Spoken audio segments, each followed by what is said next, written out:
following is a Comfortably Zoned Radio Network production. We are back.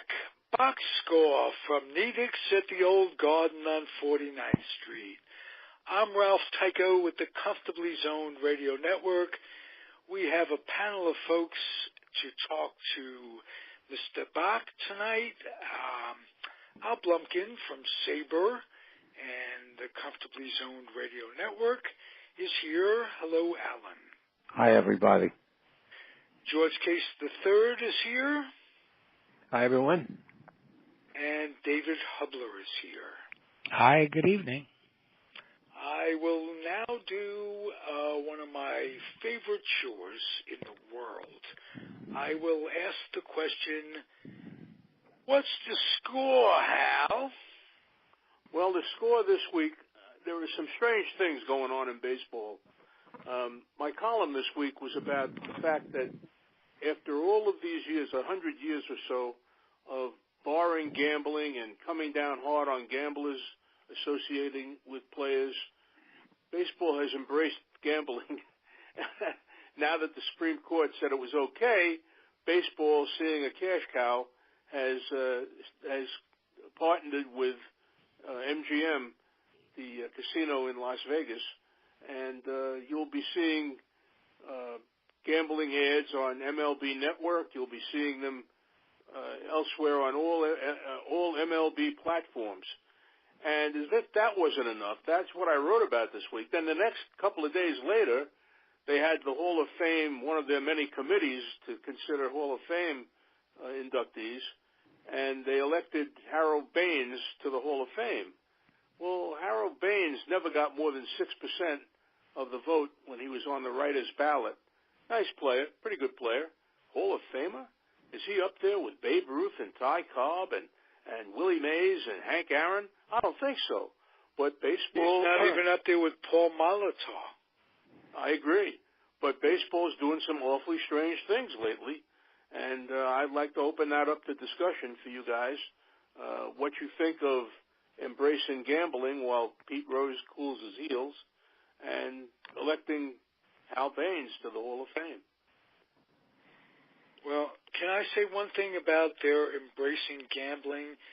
They still have the rule that on-field personnel are banned from gambling. That hasn't changed. So I don't think they're really opening the doors to the Hall of Fame for Pete Rose. No, they're not. They're definitely not. But what Pete Rose did 30-odd years ago, more, hardly to my mind, hardly disqualifies him. But they came down hard on him, and they refused to consider any kind of leniency with him. And yet, at the same time, they're going to bed with gamblers, with a gambling site. And that's not right. Well, you know, Pete Rose made it very difficult for Major League Baseball to give him any sort of break. He lied. He lied. You're right. You're 100% right. He lied, and he was wrong to do that. He should have come clean right at the beginning, and he might have by now gotten into the Hall of Fame. The guy had 4,000 America kids. loves the comeback kid. That's you bet. That's second chance. Yeah, I agree. Yeah, but you got to give him some reason to love the comeback kid, if you will. He stonewalled the whole time for 20 years, and that didn't sit well. 1989. Yeah. 30 years. At 11 and 18. That's 30 years, yeah. Yeah, 30 years. Well, I thought at the time that he was going to take his own life when he was banned from baseball. That's what went through my head, that he'll never be able to deal with this.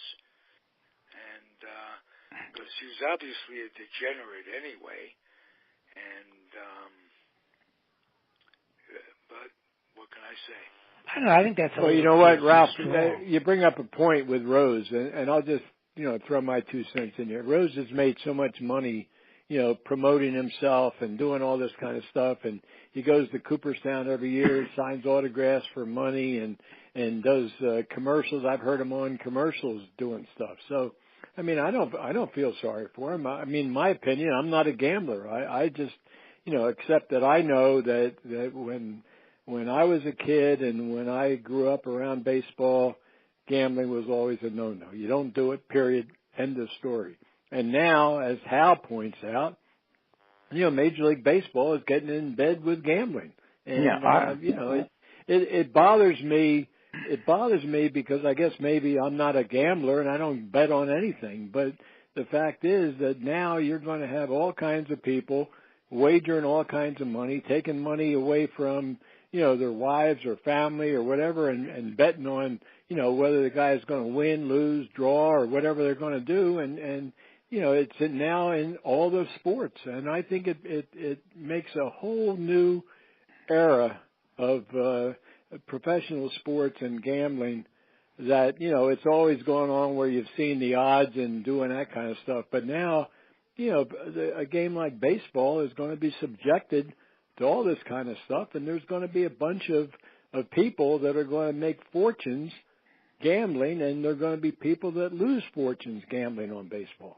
Well, I was a gambler. I haven't really gambled on sports outside of 1 week in Las Vegas in 1995. I haven't bet on a game since 1983. I just couldn't deal with it anymore. And it's not only betting on the game, it's betting on particular batters getting 2 or 3 hits in a game, betting on whether the next pitch will be the next batter will walk or get a hit or strike out. I mean, there's so many permutations of it that go beyond the actual score of the game. And I've always described Pete Rose, not always, and since he was banned, as an idiot savant. He was a genius as a baseball player, but the rest of his life he was a total disaster. Alan, I'm curious, how did you get out of gambling? I stopped.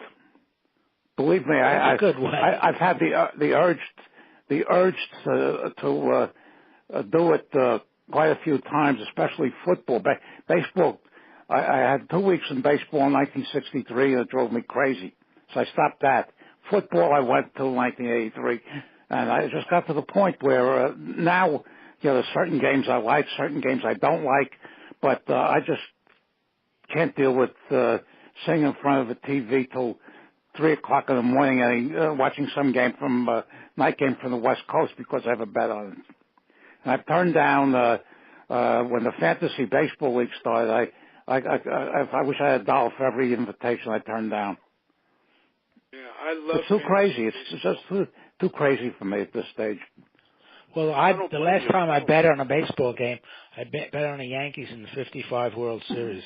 So that sort of cured me of it. That cured you, right? It sure did. No, the thing that broke me. Tommy Byrne that day. Tell me this, yeah. I'm curious about something. If they took the pari-mutuel machines away from the racetracks, how would horse racing do as a sport? It wouldn't survive. No, it wouldn't. It would not survive. You're right. I think you're right. I mean, I play the big horse races, but very, very small bets, But play the Triple Crown races. May I ask you that question about football? If they took gambling, I think there'd be a lot of people. The television ratings would go down quite a bit.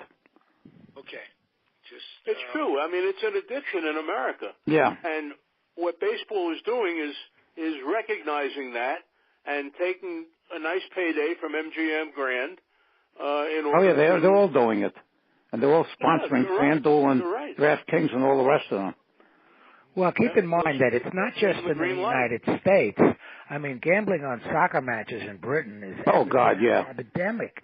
I mean, they bet on the teams that will tie. It's not even a win or lose. You bet on the games that are going to end in a tie. Well, you get into the Super Bowl, they have 1 million propositions, score by quarter. A friend of mine who I don't talk to anymore. One Super Bowl, he bet money on whether or not there'd be a face mask penalty. The over under was a half. It means if there was 1 face mask penalty, he wins a bet. He didn't get any. I mean, this is what they do in the Super Bowl. You can bet on almost any permutation. On the length of the national anthem. Yeah, oh yeah. And I've been to where people start screaming at on the TV at the while singing the national anthem. Get it the hell over with already. I got the under. You know the name. I mean, it's not funny. It's really not funny. The old garden, nothing like garbage time with the Knicks. Yeah, why do you think that remember that little candy store on the other side on the side of the garden, opposite where the Nedicks were on the other side? I don't remember it as a candy store. They had about 10 phones in there. They were all tapped because the only thing people used them for was calling a bets. Well, the lobby of the garden. Yeah, that's right. Everywhere you turned when you went into the lobby. Well, if you try to get in line, the halftime of the first game of a doubleheader, they're all calling in bets or, finding out scores because they, those days, especially since the old garden didn't have a scoreboard for out of town, it was very tough to get scores. And there's one time that John Condon, you remember him? Absolutely. Yep. He once gave an NBA score backwards. And he got letters. He got threatening letters from that. Well, I'll tell you a funny, quick Howard Cosell story. I'm a kid. I used to go down for autographs, and one of my friends was nicknamed the Bear. He was a big guy. And Howard Cosell would go down for interviews. He had a little show on WABC. Speaking of sports, Howard Cosell. Yeah. And he'd be down, we'd be getting autographs, he'd be getting interviews. And my friend the Bear says, Howard, did you get a Giant score?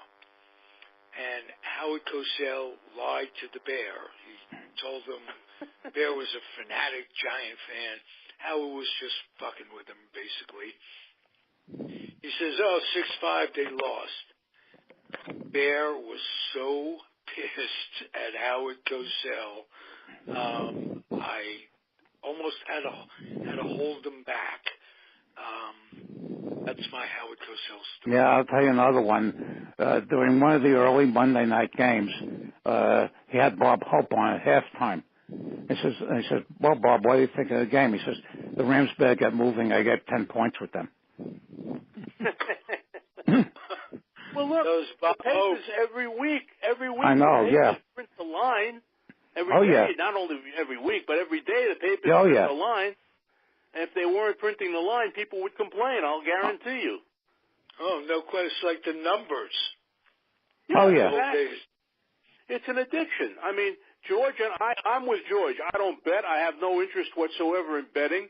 But I know people who do, and I know degenerates who are, betting degenerates whose life revolves around that betting line. And now, to my dismay, Major League Baseball is saying, great, here I knew somebody. The analytics and all the information. You can have all that information now. I asked somebody years ago, football game was played between two teams near the end of the season that had 2 wins. They were fighting for nothing. And I asked him if he bet the game. He said, they're playing it. What? Yeah. They said what? He said, are they playing it? Oh. Means they're playing it, he had to have a bet on it. If they're playing, you got to have a bet. Yeah. That's the point. Yeah, okay. Yeah. Well, I know, Hal, when you mentioned about you not betting, I could understand that. I do know of one former New York Post sports writer who got canned for having an interest in a horse, a racing horse. Oh, really? Yeah. And I think you would know. Well, baseball owners have had horses for years. Steinbrenner had horses. Sure he did. John Galbraith, who used to own the Pirates, had Darby Dan Farm. He won a couple of Kentucky Derbies.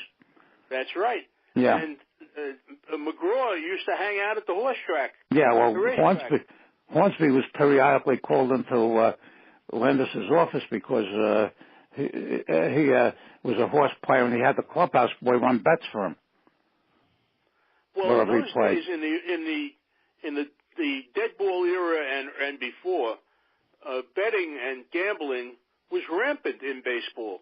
The players were all fixing games left and right, and so it was nothing special. It was expected almost that games were fixed. And what changed was when they fixed the World Series in 1919. You could fix a game in July, but you don't fix the World Series. That's the spotlight. That's the major moment of the season. So they hired Judge Landis to clean up the sport, and he did. The 8 guys who went on trial, Joe Jackson and those guys, went on trial in Chicago. They were found not guilty, innocent. They weren't innocent as far as Judge Landis was concerned. He barred them all. The confessions were stolen, and the only one who every year he would plead for readmission was Buck Weaver, who sat in on the meetings but never took a dime and played his best. He was clean. He did. Yeah, but he sat in on a meeting, and Landis included him in the in the band. He was there. That's right. Yeah. Alan is right. Hal, may I ask you, what did you learn about Pete Rose from your writing your book, Banned? I don't know that I learned anything I didn't already know about Pete Rose. I mean, we said earlier in this conversation that he was kind of a degenerate. He was a hard-knocks guy, and he lived on the edge, or he still does, lives on the edge. He lives in Las Vegas, as a matter of fact. And he will, evidence, the best evidence I can present to you was the All-Star game in Cincinnati when he had dinner the night before the game with his friend Ray Fosse, and Fosse was the catcher for the American League team, and in the game, Pete Rose bowled him over for the winning run, scored the winning run, and Fosse was injured and never was the same player. Fosse injured his shoulder. He was going to be a superstar, too. He came up around the bench. Never panned out because of that injury. Yeah. So that was the way Pete Rose played. Players didn't do head-first slides until Pete Rose popularized it. He was a blood and guts player, tough guy, and I admired him for his approach to the game. But that doesn't mean he was a nice man. He wasn't a nice man. He was a tough guy. He was a tough guy to get to know. He was a tough guy on an interview. I mean, he was difficult. Let's put it that way. But to bar him from baseball for what he did for a lifetime, and then turn around and say, well, it's all right if we give our information to the gambling sites and if we advertise the casinos, that's okay now. Gambling is illegal or immoral unless the state gets its cut. Well, I don't think they're giving the gambling. I'm sure MLB is charging for the information to the gambling organization. Yeah, well, I'm sure that it's about $80 million.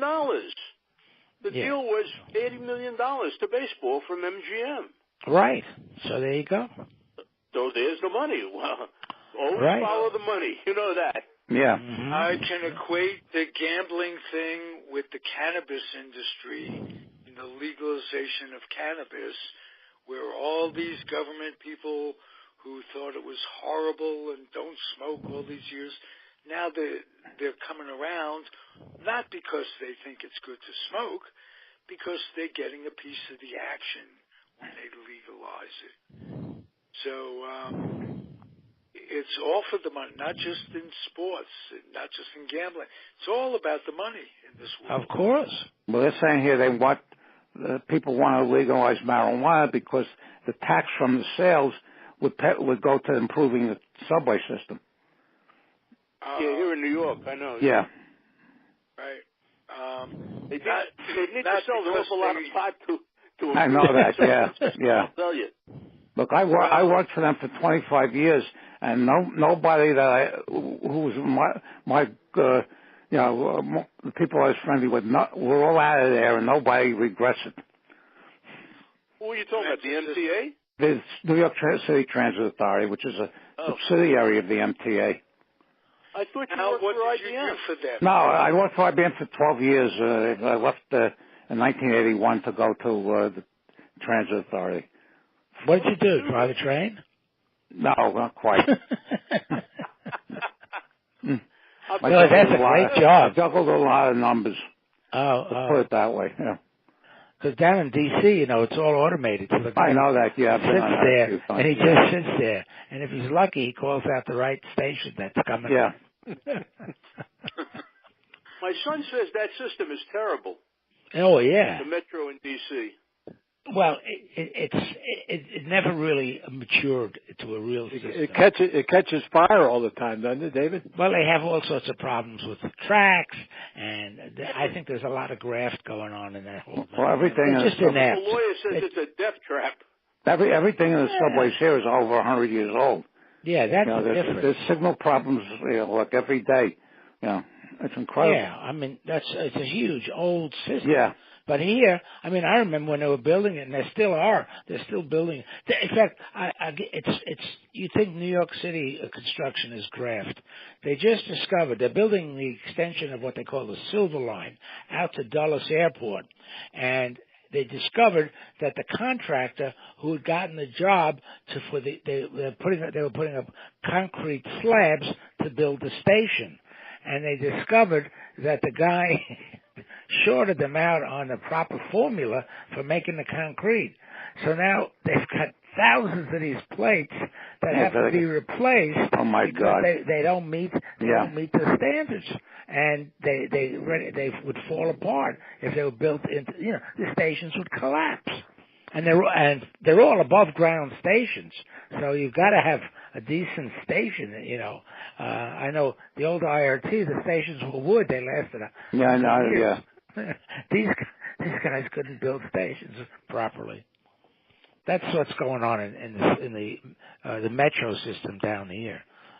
And in fact, since from that accident that they had a number of years ago, when the train they killed about 9 people, they still haven't allowed the drivers to return to the automate. It's all done manually still. They haven't been able to get enough confidence in the automated system to go back to it. So for the last 10 years or so. I guess you could say that you're taking a gamble to ride the metro then, right? Oh, yeah. Yeah, I'll tell you a great funny story. This is a great story. I was here. The very first year that they opened the metro system here to first of all, the above ground stations, they're not death traps, but if there's a snowstorm, you're out of luck. You'll never get past that station because they close them. But what they had, the first year that they had a big snowstorm, and they had never invested any money in like snow plows for the tracks. So they didn't have a way of clearing the tracks. This is a true story. They went out and they bought a whole bunch of shovels and brooms and stuff, and they hired a bunch of these kids to shovel the tracks and get the trains running again. Well, the kids came from the inner city neighborhoods, and they just stole all the shovels and brooms and ran off with them. And here's a city system that didn't have the foresight to invest in a couple of plows. They had all these above-ground stations. Well, doesn't Washington always handle snow poorly? Oh, God, yes. Don't get me started on that. My son says the same thing. Oh, My yeah. son lives in Potomac, in Maryland, and he says, an inch of snow, they close the schools. Oh, less than that. Less than an inch. They closed the schools in Fairfax County schools closed 2 hours late when they had that a half an inch of snow here about a month or so ago. And I remember sitting and watching that movie, Ferris Bueller's Day Off, and the very first scene, the yellow buses are pulling into the school, and it was in that very frou-frou community, I forget the name of it, in Illinois, I think. Anyway, I'm there, and the kids are getting off the bus, and I realize that my kids never went to school in any snow. They had never, because before it even came down, they closed the school system. I don't do that here. here because I remember New York. The city will lose money if they close the schools. Yeah. Oh, I went to school and they never closed it. They never closed it. No. Never. And even at NYU, they never closed it for the snow. That's true. Right. Yeah, I don't remember them ever closing it in Pittsburgh when I went to school there. As a little kid, I must have been in the first or second grade, and I got all bundled up. My mother took me to school. We walked the 4.5 blocks to school, and there was a note on the door: "School's closed for this." This was that 1948 blizzard or something. And 47, yeah. 47, yeah. Yeah. Wow. Right around this time too. Yeah. Good memory. Then we walked back home. Yeah.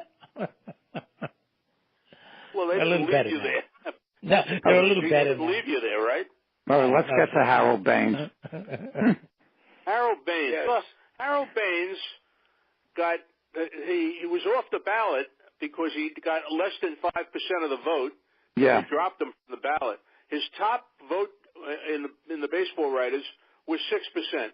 Last year, Alan Trammell was voted into the Hall of Fame by one of these cockamamie committees. His top vote in the baseball writers ballot was 40%.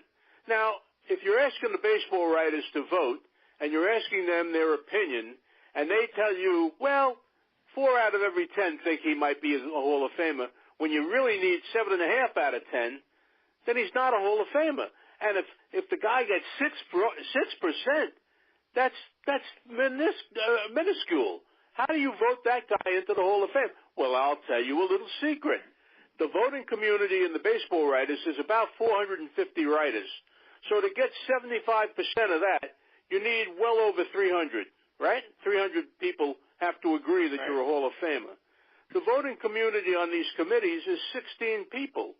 So to get 75%, you only need 12.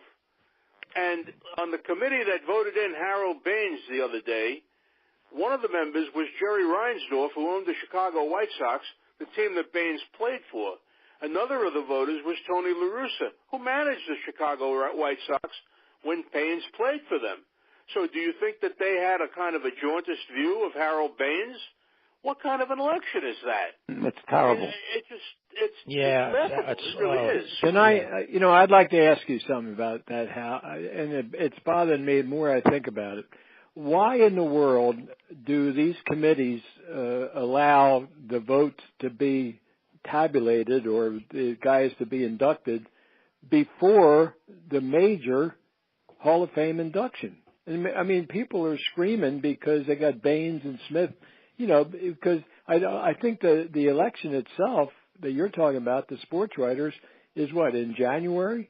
Yeah. It'll be announced January 22nd, I think. Yeah, and well, here it is. Everybody gets in an uproar because all of a sudden you got this crazy committee, and people are saying, well, why isn't Hodges or why isn't blah blah blah?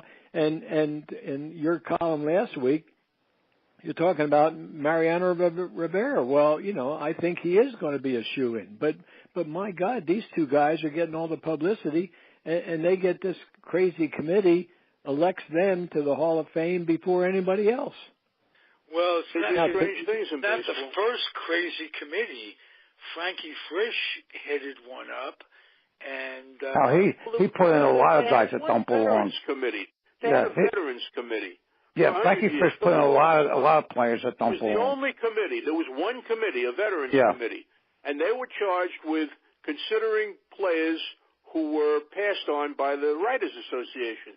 And it wasn't, the current arrangement, Lee Smith and Harold Baines got into the Hall of Fame on something called the Today's Era Committee, Today's Game Era, or whatever it is, meaning players who did their thing after 1985 or thereabouts. Right. Last year, the committee voted in Jack Morris and Alan Trammell. That committee was called the Modern Game Committee because they considered players from a different decade. And it's ridiculous. It really is. And as a result, I've been on the bandwagon, for Gil Hodges for a long time, but also for Doc Adams. You guys know who Doc Adams was? Yeah, I'm friends with his. Alan knows. I'm friends with his daughter on Facebook. The laws of baseball. Another one that I'm very pro for of the game. was Vinny Minoso. Let him finish, Al. Oh, I'm sorry. Yeah. The laws of baseball, which Doc Adams wrote in the 1880s, 1890s, essentially set down the rules of the game as we know it today. The measurements and everything else. I know that Alexander Cartwright gets a lot of credit, and he probably deserves a lot of credit. But the laws of baseball were set down pen to paper, by Doc Adams.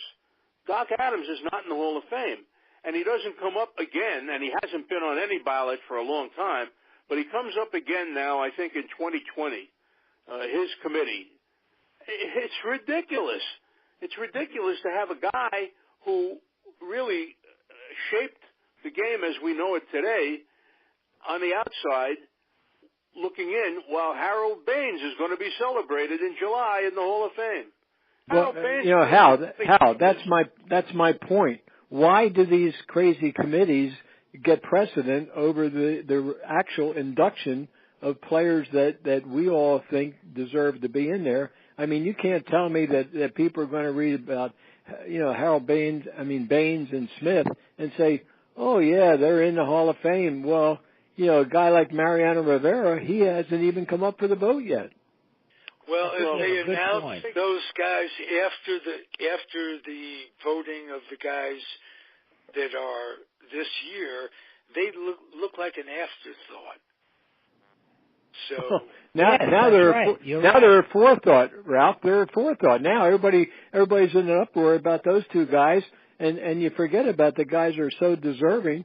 And 6 weeks from now or whatever, they're going to announce the Hall of Fame, and they're going to say, well, I thought that Baines and Smith are already in the Hall of Fame. Right. Well, they got announced before anybody else was even talked about. Well, we wouldn't be having this argument if Baseball Writers Association underqualified. Was announced. In other first. words, if they had two guys that deserve to be in, and we haven't even mentioned Lee Smith, I think Lee Smith's a legitimate Hall of Famer. So I have no problem with that. When I heard Baines and I looked up on reference, I looked up Baines' numbers. I said, you got to be kidding me. See, Baines was what you call an accumulator. He played for 22 years. Yeah. So as a result, he almost had 3,000 hits. Well, a lot of players play for 15 years and get 3,000 hits. Baines' total number of hits, I think, was 2,800 for 22 years. That means he got a little over 100 hits a year. That's not great, No, the numbers don't show that he doesn't belong. Yeah, exactly. Hey, was Rose an accumulator, just out of curiosity? And No, Rose had MVPs. This guy he led the league in slugging one year. One of his early years, he led the American League in slugging. That's it. He never led the league in anything. No, he's not dominant. And nobody ever talked about him being, a Hall of Famer. I think you're right about Reinsdorf. I think had a very, very big influence over that committee, and La Russa to some extent. It's like when they put in Tom Yorkie, 1984, they put in Tom Yorkie ahead of Jacob Rupert and other owners that gave more to the game. I'm curious about what you guys think about Steinbrenner. Steinbrenner got 5 votes. 5 votes. Less than 5 votes. But here in New York, there was a lot of talk about, Steinbrenner's going in for sure. Yeah, I know, yeah. Less than 5 votes. Look, there are people. Think that Steinbrenner belongs in the Hall of Fame? There are people going to be upset if Mariano Rivera doesn't get 100%. Well, nobody gets 100%. Well, that's what I wrote last week. Yeah, we've talked about that. Yeah. But you see these posts on Facebook. I don't even bother responding to them. But they'll be very upset if he doesn't get 100%. Nobody does. Yeah, for sure. He would be the first. Yeah, right. Yeah. And they'll be very upset next year if he doesn't get 100%. Is some writer will leave him off the ballot deliberately to make sure that he doesn't get 100%. That's right. Absolutely. So Aaron didn't get, Mays didn't get, Musial, Ted Williams, Mantle, Ted Williams, none of them got 100%. I know. Hey, Hal, let me ask you something. Who leave these sure bets off their ballot Yeah. To make sure they don't get 100%. Exactly, that makes no sense. Okay, now Hal, I've got a question for you. Who makes the determination on these crazy committees? And these committees really bother me.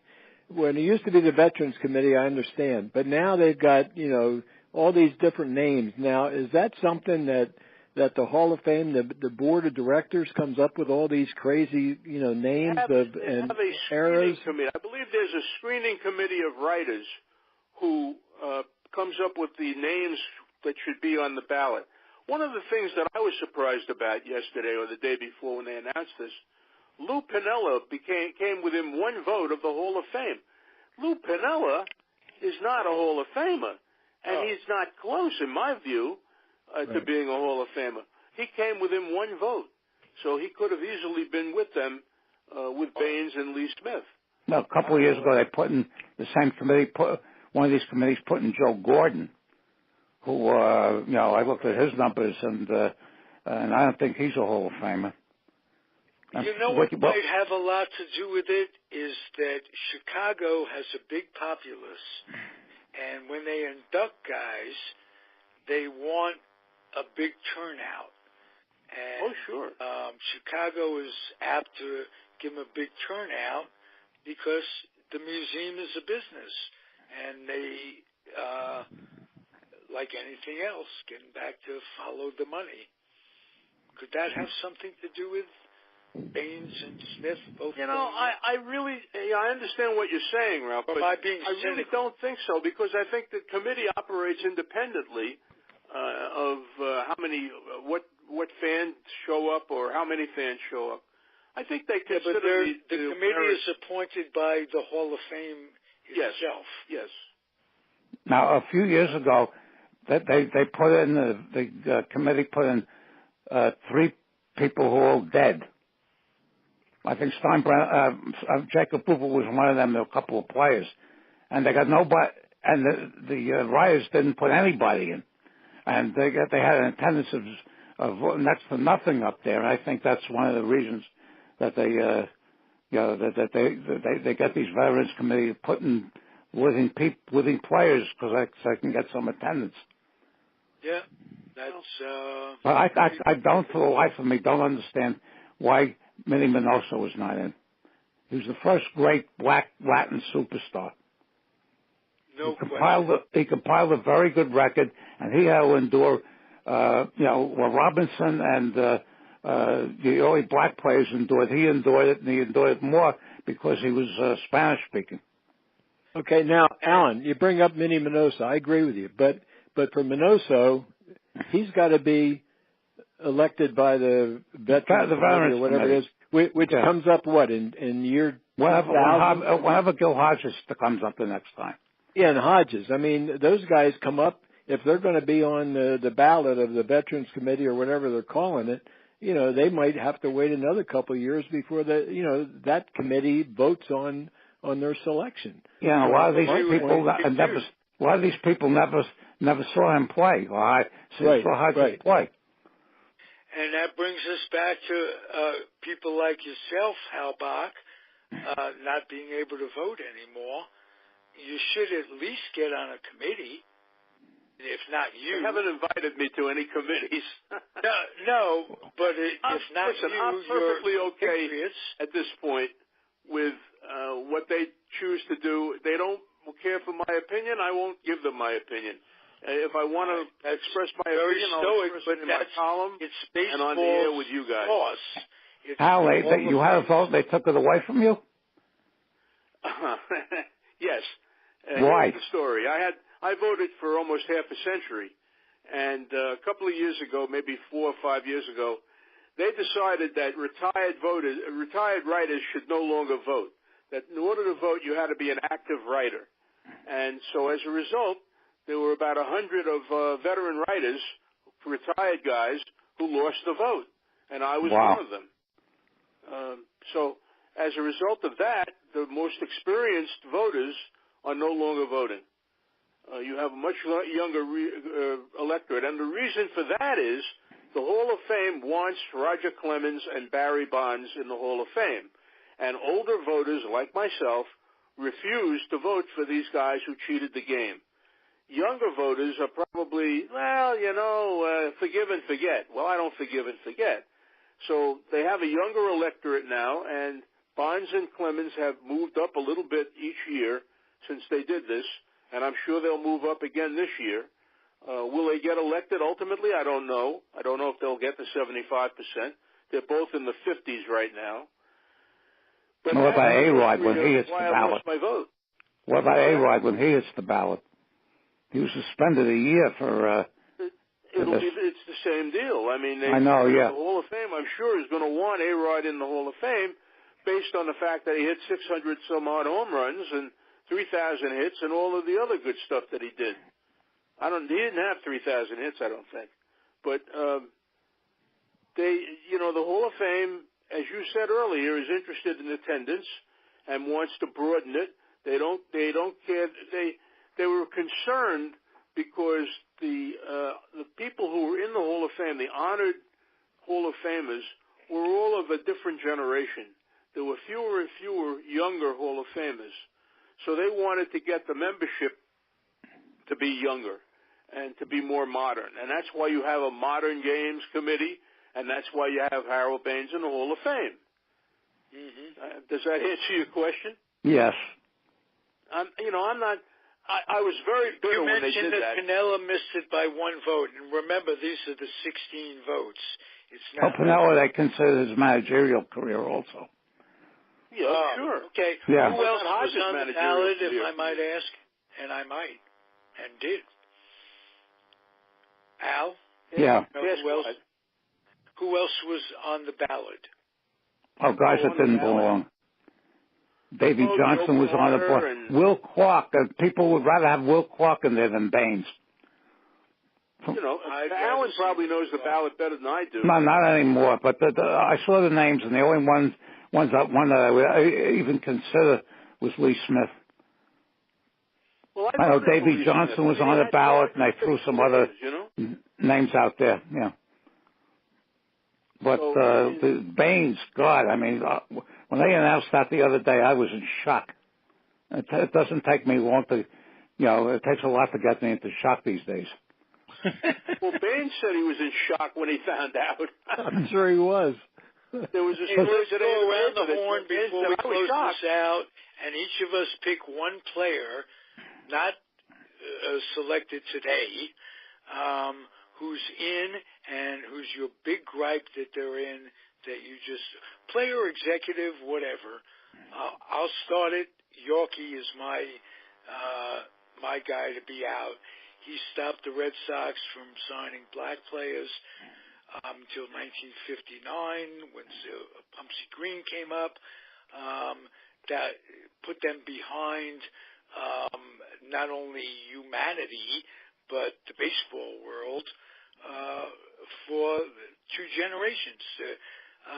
So my guy to get out of the Hall of Fame would be Yorkie. I'll go to you, George Case. Bud Selig. That's 2 votes. 100%. George 3 and votes. I are on the same page. Yep. That was what I was going to say, too. I would second that. Yep. George is 100% right. Bud Selig is an abomination for a Hall of Famer. They lowered the bar and they put the other day on a podcast, George, the man cancels the World Series. Right. It took the war. George and David and I talked about this. It took the war to not cancel the World Series on principle and everything else. This son of a bitch. So they lowered the bar when they put in Bowie Kuhn. Yeah, him too. He's on the list. Yep. And you know who should be in is Marvin Miller. Never happened. Right. The way it's constructed now between the conservatism of the Hall of Fame, the people who own it and run it, and the fact that it's controlled by Major League Baseball, basically, Marvin Miller will never get in. Okay, David, who's in? David Hubler. Well, I said the same thing. Selig. That was my vote too. Yep. Okay. Do you have any preference, Al? Yeah, there's a few of them. Okay, but there's a Hall of Fame plaque that was put in the early years for a man named Morgan Bulkley, who was put in as a figure. He was a figurehead, president of the National League for 1 year because William Hobart, who founded it, didn't want the job until the second year. So they put Bulkley in. He has a plaque, and this guy had supposedly do nothing about it, about baseball. And the other ones, some of the commissioners. Fort Frick is another one, and possibly some owners. And there were a whole bunch of players that Frank Fish put in, and to a lesser extent Charlie Gehringer when they were on the Veterans Committee. It's too long a list for me to recite now. Okay, before we close it out, Hal Bock, how do you get the book banned if one so desires? Well, Banned was published by Diversion Books, so you can buy it directly from them, or you can buy it on Amazon or BarnesandNoble.com. It's available on both of those websites, and it's a neat book. I enjoyed writing it, and it was a lot of fun researching it and writing it. Okay. David Hubler, you wrote a book, The Nats and the Grays. How does one go about getting that book? Well, the same thing. I mean, you can get it directly from Roman and Littlefield, the publishers in Lanham, Maryland, or you can go to Amazon and certainly Barnes and Noble and Barnes and Noble and Amazon, of course, are the two biggest ones. And it's available now in paperback as well as the hardback edition. Beautiful. George Case, I am particularly fond of a product that you have out there that the Comfortably Zoned Radio Network sponsors. And if you'd be so kind, would you tell the listening audience about it? Okay, well, I appreciate it. Being with Hal and with David, I mean, they're authors. I am not an author. We put together a DVD, and it's Ballfield to Battlefield and back from FDR to JFK. It's all about World War II era baseball in color. My dad's narration and footage, and Mickey Vernon's narration and footage.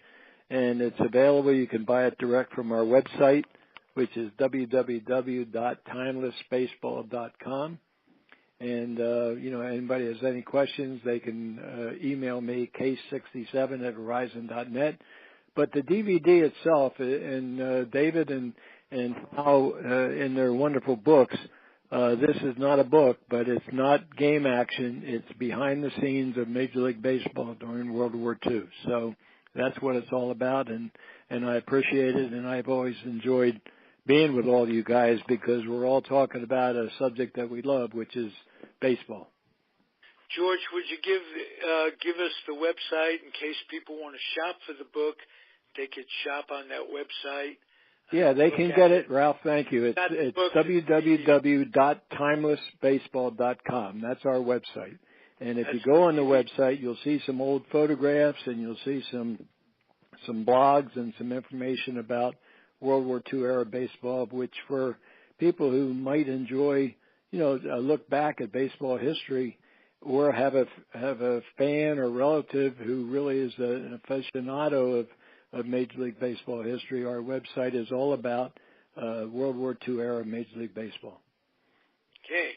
Now, Al Blumkin, you have a number of podcasts on this network. You're involved with David Nedick and Al Anderson on the Cleveland podcast. You do an old history and trivia with David Nedick.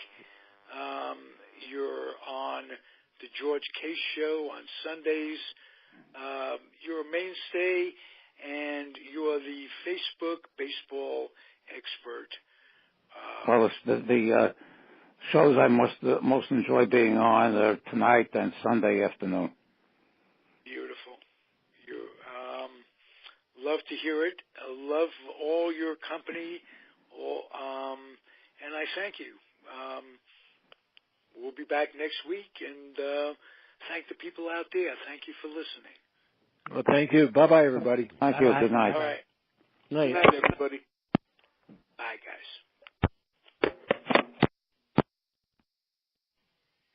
The proceeding was a Comfortably Zoned Radio Network production. Thank you for listening.